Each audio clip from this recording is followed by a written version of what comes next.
हॉटेलपेक्षा भारी veg Manchurian with gravy बनवा घरच्या घरी आणि ते पण कमी तेलात. नमस्कार मंडळी, कसे आहात? आज तुम्हाला 3 in 1 रेसिपी दाखवणार आहेत. कोणती कोणती? चला सांगते पुढे.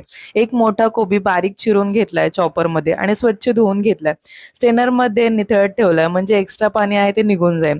त्यात मीठ टाकलंय चवीनुसार, हिंग टाकलाय, मालवणी मसाला, कलर आणि तिखटपणा दोघांसाठी, गरम मसाला, हळद घातलीये, 1 चमचा पांढरे तीळ घातलेत, 1 चमचा जिरे, घरगुती मसाला सुद्धा घातलाय, 1 इंच आलं आणि भरपूर लसूण पाकळ्या किसून घातल्यात. 2 चमचे तांदूळ पीठ टाकलंय आणि ह्या मिश्रणात मावेल इतकं बेसन पीठ घातलंय. स्टीम प्लेट्सला ग्रीस करून घेतलं तेलाने व्यवस्थित. पीठ सगळं व्यवस्थित एकत्र मळायचं आणि प्लेट्सवर थापायचं. वरून परत तीळ टाकायचे तर टाकू शकता. इडली कढईमध्ये 20 मिनिटासाठी ठेवायचं. तुम्ही बोलत असाल की कोबीची वडीची रेसिपी आहे. थांबा, थांबा. याचेच आपण मंचुरियन करणार आहोत. पुढे सांगते.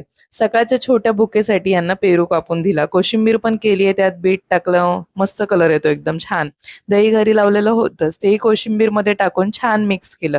आता मंचुरियन ग्रेव्हीसाठी एक छोटा कांदा, लसूण आणि कोथिंबीर चिरून घेतलीये. तुमच्याकडे शिमला मिरची किंवा अजून काही भाज्या असतील तर घालू शकता. आणि आता हा कांदा, टोमॅटो, कोथिंबीर कशासाठी? तर जेवण पण बनवायचं ना, एवढंच करून नाही चालणार. चवळीचं कालवण करायचंय त्यासाठी हे. चवळी कुकरला शिजवून घेतली. टोपात तेल, मोहरी, जिरं, थोडे तीळ, हिंग, कढीपत्ता घातला. मग त्यात टोमॅटो, कांदा, मीठ, लसूण, खोबरं टाकून थोडं शिजवलं. त्यात हळद, मालवणी मसाला, गरम मसाला, घरगुती मसाला टाकला आणि मग त्यात शिजवलेली चवळी टाकली. हवं तेवढं पाणी घालायचं. उकळी आल्यावर शेंगदाण्याचं कूट टाकलं की चवळीचं कालवण रेडी.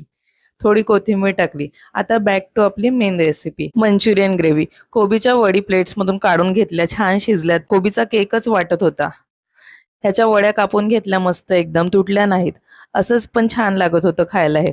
मग एक पॅन मध्ये थोडं तेल टाकलंय. ह्यावर ह्या वड्या शॅलो फ्राय करून घेतल्या दोन्ही साईडने आलटून पालटून. मग वड्या काढून त्याच पॅन मध्ये थोडंसं तेल टाकलं. यात लसणाचे तुकडे, कांदा परतायचा आणि गॅसची फ्लेम मोठीच ठेवायची.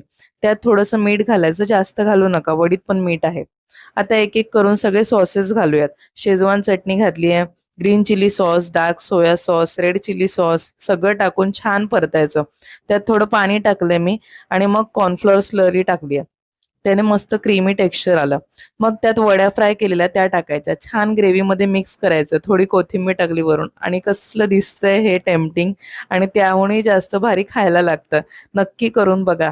तर हे आजचं नैवेद्याचं ताट. नाचणीची भाकरी, ज्वारीची भाकरी, कोबीची वडी, चवळीचं कालवण, कोशिंबीर, भात आणि मंचुरियन ग्रेव्ही. आलं की नाही तोंडाला पाणी? तुम्ही पण बनवून खावा नक्की. आजचा मिनी व्लॉग इथेच संपवते. म्हटल्याप्रमाणे 3 in 1 रेसिपी दाखवल्या ना. चला, बाय बाय. काळजी घ्या, खात राहा आणि